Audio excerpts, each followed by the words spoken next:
Okay ဒီမှာဆိုလို့ရှိရင်သူကဒီ permanent logistic ဖြစ်မှာကျွန်တော် service add တရားကိုစကျွန်တော်ဒီမှာ before ဆိုကြပြထားတယ်ပြန်ပြီးမှကျွန်တော်ဒီမှာပါဒီတက်ပုံတစ်ချက်ကျွန်တော်ဖွင့်ပြလိုက်ပါမယ်ဒီမှာအဲ့ဒီနာမည်ပဲဒီမှာဆိုလို့ရှိရင်အားလုံးကပြန်ပြီးကောင်းတော့ခဲ့ပြီး post ပြန်ဖြစ်တော့ခဲ့ပြီး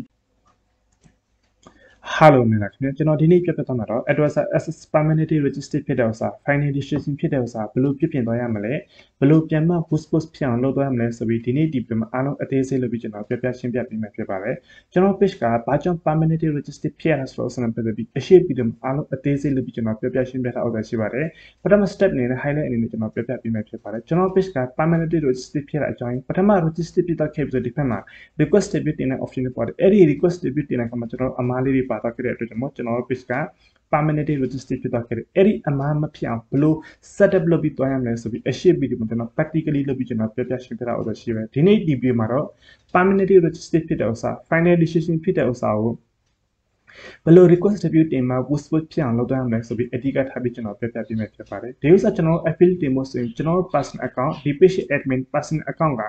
ID တင်ထားဖို့လိုအပ်ပါတယ် ID အောင်ပြီးတော့မှတိုင်ကျွန်တော်ဒီ process ဆက်ပြီးလုပ်သွားမှာအတွက်ကြောင့်မို့ ID မတင်ရတဲ့ဥစ္စာအိမ်ဆုံး ID တင်လိုက်ပါကျွန်တော် case မှာ ID တင်ပြီးတော့တဲ့အတွက်ကြောင့်မို့ကျွန်တော် request debut တင်ဖို့အတွက် link တစ်ခုဖွင့်ပြီးသွားလိုက်ပါမယ်Okay ကျွန်တော်ဒီ link ကိုရောက်လာဒီ link ကိုရောက်လာပြီကျွန်တော်နည်းနည်းအောက်ဆင်းတော့မယ်နည်းနည်းလေးအောက်ဆင်းတော့ခဲ့ပြီဆိုရင်ကျွန်တော်ဒီမှာဆိုလို့ရှိရင်တော့ permanently registered ဖြစ်တဲ့ဥစ္စာနဲ့ပတ်သက်ပြီးကျွန်တော်ဒီဥစ္စာတစ်ချက်နေတော့မယ်ပြီးလို့ရှိရင်ကျွန်တော်ဒီ link ကိုကျွန်တော်တစ်ချက်နေပြီးသွားရပါမယ်အဲ့ link ကိုမနေ့ကကျွန်တော်ဒီစာသားလေးကျွန်တော်တစ်ချက် copy ကူးလိုက်ပါမယ်ကျွန်တော်ဒီမှာ affiliate တင်မဲ့စာသား already ပေးထားတယ်ပြီးလို့ရှိရင်ကျွန်တော်ဒီမှာဆိုရင် page ID ဆိုတဲ့နေရာမှာကျွန်တော်ဒီနေရာမှာကျွန်တော်တို့ရဲ့ ID ထည့်သွားရုံပဲထည့်သွားပြီးဆိုကျွန်တော်ဒီ submit လုပ်ပြီးသွားမှာအတွက်ကျွန်တော်ဒီကိုတစ်ချက် copy ကူးမှကျွန်တော်ဒီနေရာတစ်ချက်လာမယ်ပြီးလို့ရှိရင်ကျွန်တော်ဒီစာလေးတစ်ချက်နေမှာကျွန်တော်ဒီမှာ subject နေရာမှာကျွန်တော်တို့ဒီ address access permanently registered တစ်ချက်ရွေးပြီးသွားမယ်ပြီးလို့ရှိရင် feedback နေရာမှာကျွန်တော်ဒီဥစ္စာတစ်ချက် page လို့ထည့်ပြီးမှ permanently registered ဖြစ်တဲ့ဒီ ID လေးကျွန်တော်တစ်ချက် copy ကူးမှအခုနေရာတစ်ချက်ပြန်သွားမယ်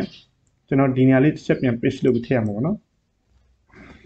Okay ကျွန်တော်အားလုံးထည့်လို့ပြီးတော့ခဲ့ပြီဆိုလို့ရှိရင်တော့နောက်တစ် step တစ်ခုကျန်တဲ့အတွက်ကျွန်တော်ဒီပါဆိုရင်ဒီအပေါ်ဆုံးစာသားတစ်ချက်ပြန် copy ကူးမယ်ပြီးလို့ရှိရင်ဒီအပေါ်ဆုံးနဲ့ကျွန်တော်တစ်ချက်ပြန်တော့ထည့်ရပါမယ်အဲ့တော့ကျွန်တော် control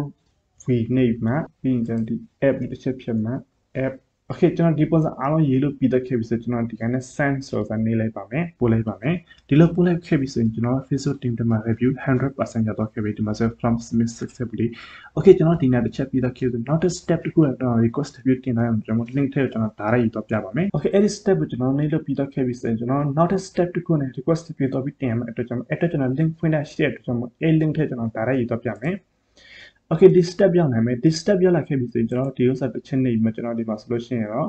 address policy ကျွန်တော်တစ်ချက်ရွေးပြီးသွားမယ်ပြီးလို့ရှိရင်ကျွန်တော်ဒီမှာတစ်ချက်ဆိုလို့ရှိရင်တော့ဒီဝါတော့ကျွန်တော်တစ်ချက်ရေးထည့်မှာကျွန်တော်ဒီနေရာမှာ affiliate မှာစာတော့ကျွန်တော်တိကျလေးရေးပြီးထည့်သွားရမယ်ကျွန်တော်ဒီဥစ္စာတိကျလေးရေးပြီးထည့်သွားမယ်ကျွန်တော်ဒီမှာဆိုလို့ရှိရင်တော့သူရဲ့ page ID ဘာညာအားလုံးထည့်တာကျွန်တော်ဒီမှာဆိုရင်နောက် page က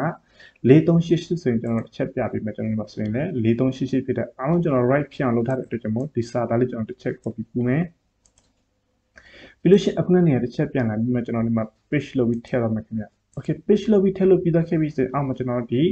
permanently registered ဖြစ်တော့ screenshot ဆွဲပြီးမှကျွန်တော်ဒီနေရာလာပြီးထည့်ရမယ့်အတွက်ကျွန်တော်ဆွဲထားပြီးသားရှိတဲ့အတွက်ကျွန်တော်ဆွဲထားပြီးတော့ထည့်လိုက်ပါမယ် open နေမယ် Okay this step ပြီးတော့ခဲ့ပြီဆိုကျွန်တော်ဒီကနေ send ဆိုတော့ pollution ဒါလည်း Facebook team review တဲ့ 100% ရောက်တော့ဖြစ် Okay permanently registered ဖြစ်တာဆိုမှ this step ပြီးတော့ခဲ့ပြီဆိုနောက်ဆုံး step တစ်ခုကျွန်တော်တော့ပြီးတယ် S step တင်လို့ပြီးတော့ခဲ့ပြီဆိုကျွန်တော်ဒီရှောင်းရန်စောင်းနဲ့ပတ်သက်ပြီးမှကျွန်တော်အားလုံးပြပြပေးပါမယ်အဲ့တော့ကျွန်တော်နောက်တစ်ခု link တစ်ချက်လာမှကျွန်တော်ဒီမှာတစ်ချက်ပြန်သွားမယ်ပြီးလို့ရှိရင် ADS တစ်ချက်ရေးမယ်ပြီးလို့ရှိရင်ကျွန်တော်ဒီမှာဆိုလို့ရှိရင်တော့ဝါတော့တစ်ချက်ရွေးမယ်ပြီးလို့ရှိရင်ဒီဥစ္စာလည်းကျွန်တော်တစ်ချက်ဝါတော့တစ်ချက်ရွေးပြီးမှအခုနစာသားပဲတစ်ချက်ပြန် copy ကူးမယ်အခုတော့ဒီစာသားတင်တယ်ကျွန်တော်အခုတစ်ခါမှကျွန်တော်ဒီစာသားတင်ပြီးသွားမှအတွက်ကြောင့်မို့ကျွန်တော်ဒီမှာဆိုလို့ရှိရင်တော့ page ID ကျွန်တော်တစ်ချက်ရေးပြီးထည့်သွားမှအတွက်ကြောင့်မို့အခုတော့ page ID copy ကူးမယ်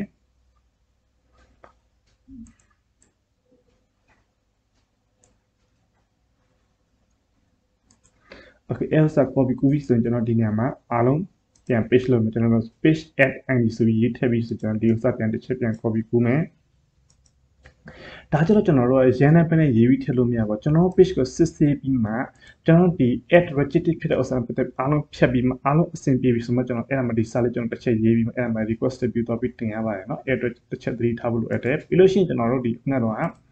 permanent register ဖြစ်တဲ့ screenshot လေးပြန်တစ်ချက်ထည့်ပြီးကျွန်တော်ဒီနဲ့ submit ဆိုပြီးပို့လို့ရှိရင်ဒါ Facebook team review တွေရောက်တော့ခဲ့ပါမယ် okay အဲ့လိုပို့လို့ပြီးတော့ခဲ့ပြီဆိုလို့ရှိရင်ကျွန်တော်တို့ okay ကျွန်တော်တို့အဲ့လိုမျိုးပို့လို့ပြီးတော့ခဲ့ပြီဆိုရင်တော့ဒီဥစ္စာကျွန်တော်အချိန်နဲ့ပြန်စောင့်ပြလိုက်လို့ရှိရင်ကျွန်တော်တို့ page ကပြန်မှာ post ပြန်နေဖြစ်တော့ခဲ့ပါမယ်ဒါပေမဲ့ကျွန်တော်ဒီနေရာအမားလုပ်လို့မရပါဘူးကျွန်တော် add register ဖြစ်တဲ့ post မှာလည်းအားလုံးဖြတ်ပြီးမှဒီ page မှာ copy content မဟုတ်ဘဲနဲ့ကိုယ်ပိုင် content လေးပုံမှန်လေး regularly တင်ပြီးသွားမယ် account ပိုင်း ID တင်တာဥစ္စာနဲ့ပဲ regularly တင်ပြီးသွားမယ်ဆိုလို့ရှိရင်ဒီဥစ္စာဒီ step တိုင်းပြချာရေးလိုက်နာသွားရပါမယ်ပြီးလို့ရှိရင်ရှင်းဆက်ပြီးမှဒီ page မှာအမားလုံးမလုပ်လို့မရဘူးပြီးလို့ရှိရင် register ထိတာ post မှာလည်းအားလုံးဖြတ်မှာ request ပြုတင်လိုက်ရမယ်အရှိ video မှာအရင်ဆုံးတော့ကြည့်ပေးပါအရှိ video မှာကျွန်တော် page ကို request ပြုတင်လိုက်မယ်ဆိုဘယ်လို step ဘယ်လို setup ဘယ်လို criteria ပြည့်စုံလုပ်ရတယ်ဆိုမှအဲ့ဒီဥစ္စာပြီးမှဒီ video ကြည့်တော့ပါဒီ video ကျ part 2 video ဖြစ်ပါတယ်ဒီ video မှာကျွန်တော် affiliate တင်ဖို့ဒီနေ့အဓိကကျွန်တော်ပြပြပေးတဲ့အတွက် affiliate တင်ဖို့ဒီနေ့ပတ်သက်အားလုံးတင်ထားပေးတယ်ပြီးခဲ့တဲ့တရားဥစ္စာကျွန်တော်တစ်ချက် live အနေနဲ့ကျွန်တော်ပြပေးလိုက်ပါမယ်ပြီးခဲ့တဲ့တရားဥစ္စာဆိုရင်ကျွန်တော်ဒီမှာတစ်ချက်ပြပေးလိုက်မှာပါ okay ဒီမှာဆိုလို့ရှိရင်သူကဒီ permanent register ဖြစ်မှာကျွန်တော် service အထားတရားဥစ္စာကျွန်တော်ဒီမှာ before ဆိုကြပြထားတယ်ပြန်ပြီးမှကျွန်တော်ဒီမှာပါဒီတက်ပုံတစ်ချက်ကျွန်တော်ဖွင့်ပြလိုက်ပါမယ်ဒီမှာအဲ့ဒီနာမည်ပဲဒီမှာဆိုလို့ရှိရင်အားလုံးကပြန်ပြီးကောင်းတော့ခဲ့ပြီး post ပြန်ဖြစ်တော့ခဲ့ပြီးအားလုံးကဒီ step အတိုင်းလိုက်နာပြီးသွားမယ်ဆိုလို့ရှိရင်ကျွန်တော်တို့ရဲ့ page ဖြစ်စေ add account ဖြစ်စေ permanent register ဖြစ်တယ်ဆိုတော့တိတ်မကြခင်မှာပြန်ပြီးကောင်းလာပါမယ်ဒါပေမဲ့ဒီကြားထဲမှာလောက်သွားရင် step ပြီးတော့အများကြီးရှိပါတယ်တကယ်တော့အားလုံးပြည့်စုံသိချင်တဲ့ video တစ်ခုတည်းမှာသိချင်တယ်ဆိုလို့ရှိရင်တော့ကျွန်တော်ရဲ့သင်တန်း joining လုပ်ဖို့နိုင်ပါတယ်ကျွန်တော်ရဲ့သင်တန်းကြီးက lifetime အတွက်2000ကျပ်ဖြစ်ပါတယ် Facebook private group နဲ့သင်ကြားပေးတာဖြစ်ပါတယ်တကယ်လို့ service action နဲ့ဆိုရင်တော့အပေါ် Viber နဲ့မှတစ်ဆင့်ကျွန်တော် contact လုပ်မှမြင်မြင်နိုင်ပါတယ်အားလုံးကျွန်တော်ကျေးဇူးတင်ပါတယ်